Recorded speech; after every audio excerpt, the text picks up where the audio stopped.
We are giving everybody a little walk through fashion doll history. It's not going to be the Bible of fashion dolls, and you can put it in the comments what we've missed. But Palova Famosa, or no, excuse me, sorry. I got ahead of myself. 1955 Build Lily. She almost looks like a drag queen. You're right. I did skip over her. And there's a reason for that. No, the mom, had an affair with her brother. They took a midge doll and made her even ugly. Like she would help you hide a body. A poodle fashion doll. Fabulous. Everybody wanted that. 1971, Hasbro, The World of Love, and also Bonnie Breck. These were very cute, kind of Skipper-sized dolls, but unlike Skipper, they had little tiny breasts. They always really reminded me of like the movie Hair, very just kind of like free love and peace man kind of feel, and even in her fashions they're just very much that kind of like hippie chic, rooted eyelashes. And Bonnie Breck, which was a shampoo. Yes, I think so. Yes. Yeah. Anyway, so Bonnie Breck was like a spokesman doll for the company, and she was the same mold as a Hasbro Love doll. I've seen Bonnie Breck, but I have not seen The World of Love before. Oh, you haven't? They are so cool. So cool. I have. Are they a friend, expensive? No, I mean, Okay. moderately, depending. I have a really good friend, James Meadows, who has like everything love, like huge love, crazy. She had this amazing pad with like house. She had a salon. She had wigs. I mean, this doll she had so much, like, and so many people don't even know who she was. But a very random, but I wanted to put it in 1971 Texaco cheerleader. She's very pretty, actually. Even though she was a cheaper doll and she was made for Texaco gas station, she was still kind of quality. I mean, she was like in between cheap and quality. I felt like she was important because I think that for a lot of kids at that time period, she was very plentiful and she was around. Quite odd that a gas station would have a doll. Yeah. 1971, sticking with the like peace, love, man. Mattel came out with the rock flowers, and these dolls were the grooviest.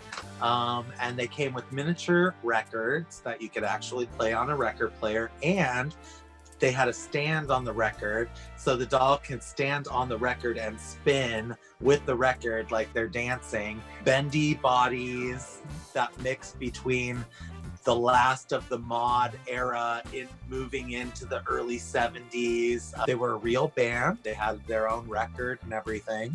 Very cute little dolls. They're Dawn size. They're like 6.5 inches. In 1972, Mattel did Fashion Teeners, which were like teeny little Barbies. They were very small. I think that they were like maybe 3.5 or 4 inches tall. 1972, one of my favorite dolls ever, Kenner Blythe. What a fascinating doll. And the prototypes of this doll were even weirder. What I find really cool is, first of all, buying into that time period where like the big eyes were popular. We'd have a lot of art with like sad children or sad puppy dogs or cats. It was during the time where the mod had this like Victorian goth. Girls were wearing these like maxi dresses and gunny sacks that were like Victorian up to their neck and all the way down to the ground, but they were in these vibrant, kind of psychedelic paisleys. She was a complete flop in the US. I think in Australia, she was really big, but I don't think she lasted much longer in Australia than she did in the US. Then fast forward to like 1999 or 2000, a Japanese business used her in their advertisement, and then Takara took on the licensing to reproduce the Blythe doll, and bam, history was made. I mean, just this huge, and now Blythe is one of the biggest fashion dolls on the market.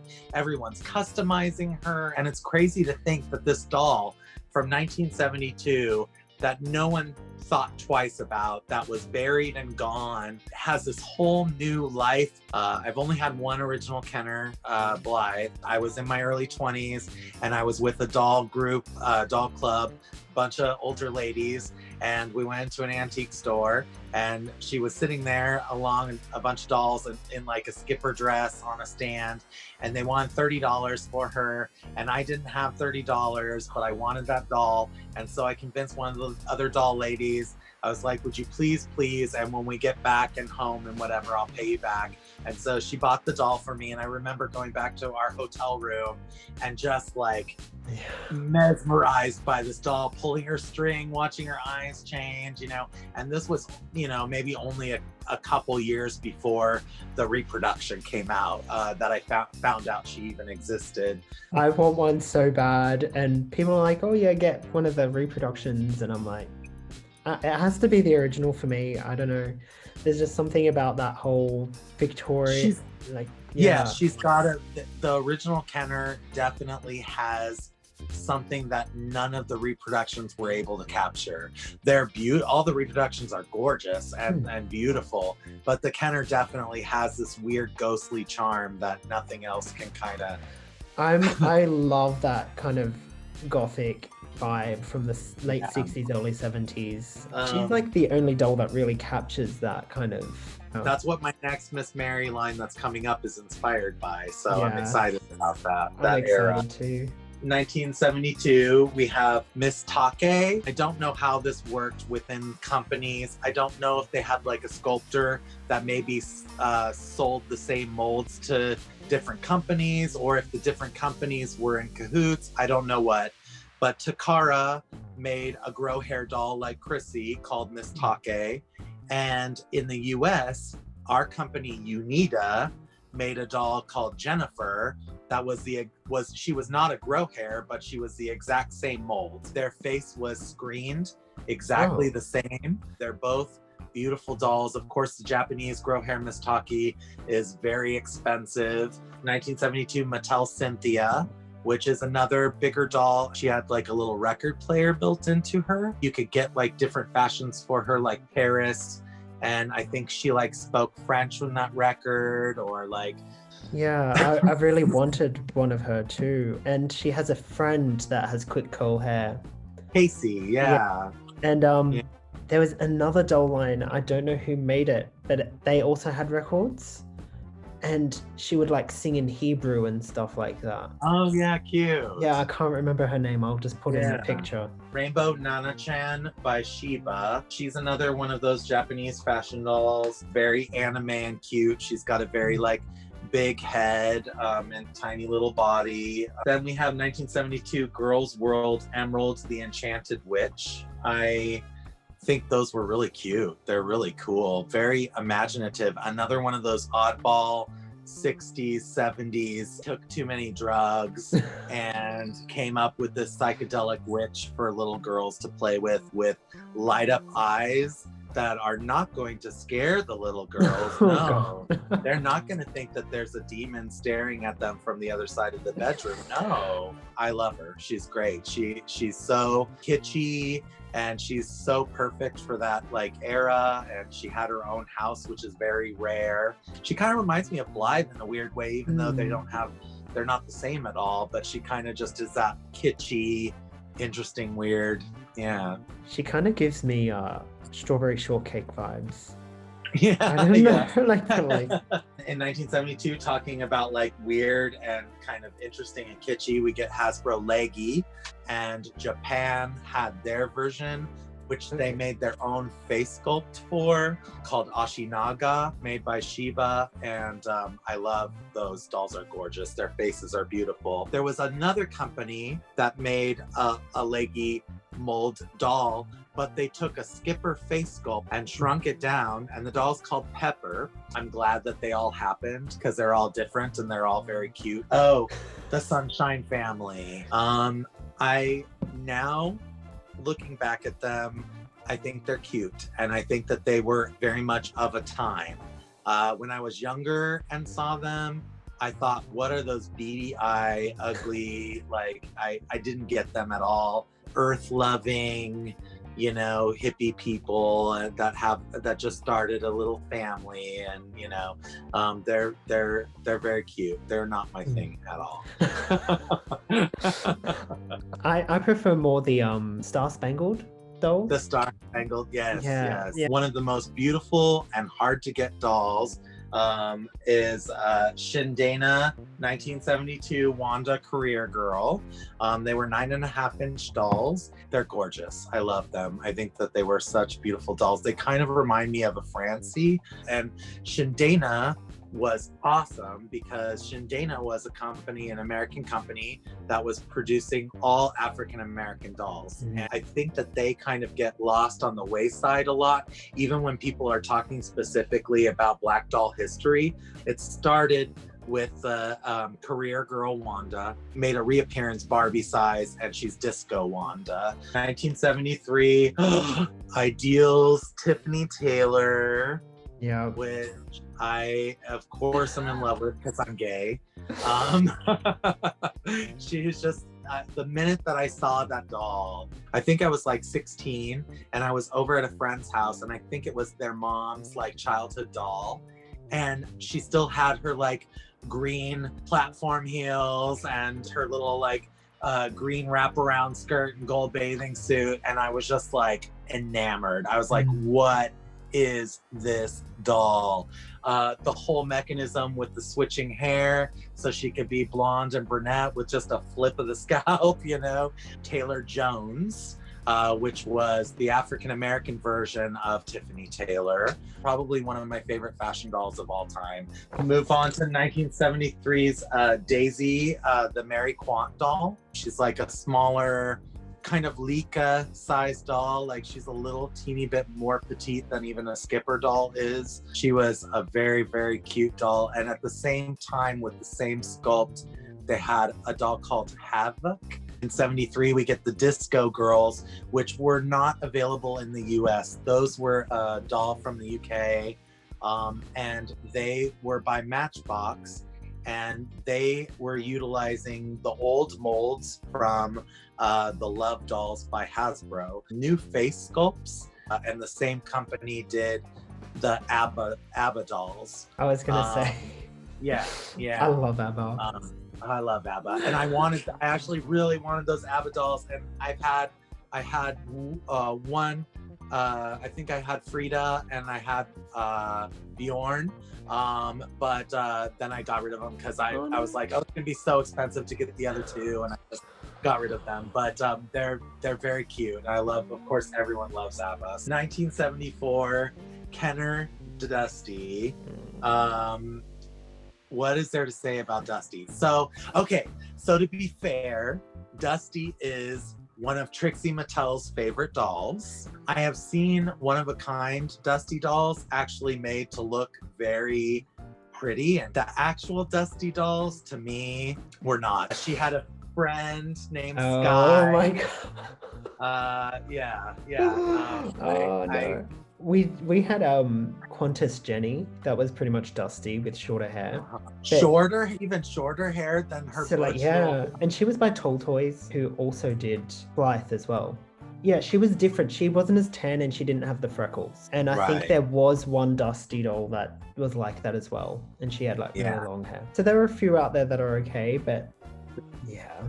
Considering that they melt as well, I'm like, yeah. Oh yeah, that plastic like that melts at the points. One of the things that I was not going to focus on in this fashion doll list is I was not going to focus on celebrities because there's just way too many, and I wasn't going to focus on Disney dolls. But there are a few celebrity and a few Disney dolls in here, and the reason is because they were like epic in the fashion doll world, which is why we're going to talk about 1975's Migo Cher.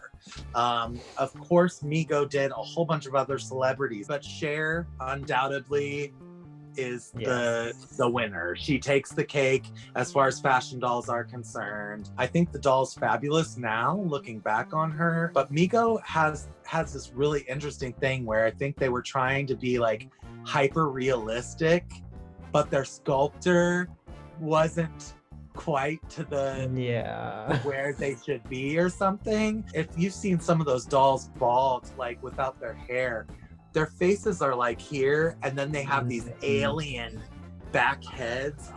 But they're very nostalgic, and they have a time and a place, and you know that that is a Migo doll when you see it, you know. And I do love that their hands had like sculpted long nails. For the next doll, I am 100% blaming Little House on the Prairie. In 1975, Ideal brings us Jody, an old-fashioned girl. Who wants Jody? Yeah. I'm sorry. And actually, it's my partner's mom's childhood doll, so I should be nice about it. But like, I don't see the appeal. We went to the corner store and bought some oat, Ma. I don't understand the appeal of this old-fashioned Jody girl. Ideal must have really been into the redhead thing because of like Chrissy and stuff. So her hair was like glamorous. Her hair went all the way down to like her feet. That's what we wanted in every other fashion doll.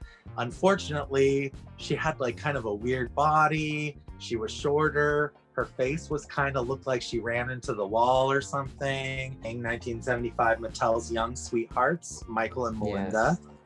Excuse me. Sorry. That wasn't to be shady. That was not to be shady. I actually really like Michael a lot. I think that Michael is one of the most beautiful male fashion dolls of like that era. I think he's beautiful. Yeah. Melinda, I think is cute, and I think they're cute together. She has that kind of German Francie face sculpt. Yes. It was the first time that they used that body sculpt, which later was kind of tweaked a bit for the more athletic Barbies and Kens in the 90s. I'm not a fan of Melinda's face, but her body is more like Francie. And I've always liked Francie's. Me too. I like the smaller breasted. Yeah. In 1976 is when Migo brings us Candy / Lady Linda. She was sold under both those names. She's like supersized Barbie size, but later in the early 80s, they came out with a fashion Candy, which is Barbie size. The Candy we got in the 80s, I think is beautiful, but the Candy from that era and that size, her face is very, what's the actress that played Joan Crawford in Mommy Dearest? Faye Dunaway. Faye Dunaway. Yeah. She very much gives me, which is fabulous now. As a little kid, I was like, what is that doll with these like blue-gray eyebrows? And like, you know, she was very weird to me. But yes, she's cool. Very interesting part of Thank You, Migo, our fashion doll history. The mask, I think, is quite iconic. Well, she needed something. I mean, let's be honest. And then the same year we got Durham Charlie. I think through my early collector years, when I would see dolls like that, I would just be like, clone. But looking back now, I have a better appreciation for sculpts and for, you know, even if they were a cheaper doll or whatnot. I've had one. I really love the lip, how it comes up into like a point almost. But she is very cheap. I think the one I had, she only had hair rooted down the center and then nothing else. I do believe she also came in Candy size as well, the larger size. And then in 1977, something really incredible happened, which is so weird. We got Gay Bob, the fashion doll, and he came in a box that was supposed to look like a closet because he was supposed to come out of the closet. I thought, you know, oh, somebody's being cute and some, you know, straight person or whatever, just like joke doll or something. But actually it wasn't. It was made by a gay man, and it was supposed to be just a gay fashion doll. So I thought that he was important to put on the list. Yeah, I think at that time, it's surprising that a gay doll was made, especially because it's so early on, and I'm not sure. Early on, it was not socially acceptable at all, you know, and so that's where I find it really interesting, you know. Clearly, it's for adults. Well, at least I think it's for adults. I don't know. I think so. Yeah. Were adults playing with dolls at that time? Like, I don't know. That's why I thought it was kind of more of a kitschy item that was like, you know, a joke or something. But the guy who designed them definitely designed them to be gay fashion dolls. So, and he was gay himself. But it's a bit rough. Yeah, he's a bit rough looking. And G.I. Joe-ish or whatever. He definitely should have been prettier for sure. Yeah. But a very important part of gay history and doll history. And then one of my all-time favorites. So when I was a little kid, I was obsessed with the Bionic Woman. Obsessed with the Bionic Woman. I would run around the house. Yes. I think one time she like karate chopped some lettuce or something because somebody threw like a head of lettuce at her, and she like karate chopped this lettuce, and I would like pretend I was doing that. Like, yeah, it was a whole thing. I love the show, obsessed with the show. Unfortunately, the doll that they gave us, she has her pros and cons. In beauty, she had her cons. Yeah. And it's very sad because I was so in love with Jamie Summers. And as much as I like the gimmicks of this rubber, which now it dries all up and flakes off, but originally it was like a rubber like band type thing that would go over the arm to look like skin, and then you would roll it down, and then you would open up the compartment where you could do where her like microchips or all her things were, and it was very cool. I just wish that the sculpt was more like what Jamie Summers looked like, and less of a drag queen. Like, it just didn't. It seems like, yeah, with these celebrity dolls, that was the trend. It seemed to be that they looked like men. Yeah. Maybe because it was men sculpting them, they weren't. Yeah. Maybe the people that were sculpting like real people or celebrities were men, and they just didn't get the whole fashion doll thing. I really love the one. It's not Wonder Woman. I do love Wonder Woman. Yeah. Like, she's my favorite Mego doll, and I've got her myself. But Fembot with the removable face. Yeah. Yes. Yeah. That's what a lot of people call my Miss Mary dolls, because they have the like removable face mask. Still on that celebrity action craze, Hasbro's Charlie's Angels. And so interesting, Charlie's Angels bodies were the same as Love, the World of Love dolls bodies. They have the same body, but obviously sculpted heads to look like the actress. And then in 1977 we got an I Dream of Jeannie doll, just going along that like TV. I wish it'd been a Bewitched, even though Ideal gave us that interesting Bewitched doll. It'd be cute if they gave it another shot and did it to look more like the cartoon or something. I always wish that they did like the Monsters dolls, and they did. Yeah. But back then, I know they've done them now, but I wish they were done back then. And they did do Jeannie, but she was a really large baby type, which I'm not interested in. But it did look quite a lot like, what's her face? Barbara Eden. That's it, yeah. And then in 1978, my birth year, we got Lady Maria by Takara. I was lucky enough to have a Lady Maria, a gorgeous minty one, but on one of my many moves, she ended up getting sold. Yeah, I love her because she has like a kind of modified Francie body, and I believe she was like the tester for Barbie. Yes. Yeah, and which we're gonna get to. Yes, but I think Lady Maria like trumps anything they ever did with the whole Barbie Jenny line. Just saying. She did not hear that. She was not listening. It's okay, Barbie. He's not. It's all right. In the Lady Maria book, there is a friend that actually looks like the Barbie that came out. Yeah. That she has brown hair, but it looks like what Barbie looked like. The sculpts. Yeah. Which I thought was interesting because you could see it all in the works there. Also in 1978, we get the Ideal Tuesday Taylor doll. She is basically Tiffany Taylor, but in a fashion doll size. Actually, me and my friends always make fun of her commercials. What was it? Don't you love Tuesday Taylor? Don't you like the apartment where she lives? Yeah, it's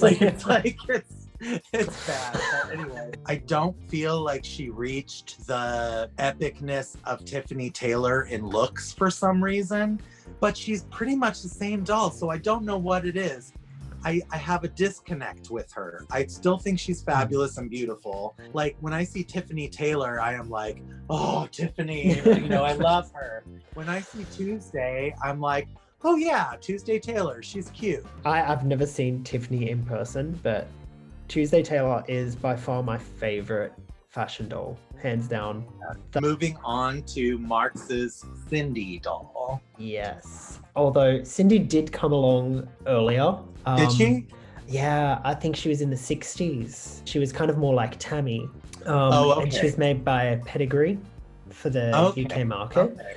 But yeah, Marx released Cindy in the 70s. So that was like in the US. Cindy was quite big here. She, to me, is very cute, but she very much is in that Tammy thing where she's got the more like cutesy baby doll head. Here in the US, the version that we always saw around was the ballerina one. I wasn't into her until, which is on our list, the early 90s Cindy that Hasbro released. But the Marx Cindy, she's cute. I just am not into her. Cindy was actually, like, the first Cindy was pretty much just Tammy repackaged for the British market, but then she gradually became her own thing. She even had a friend, Mitzi.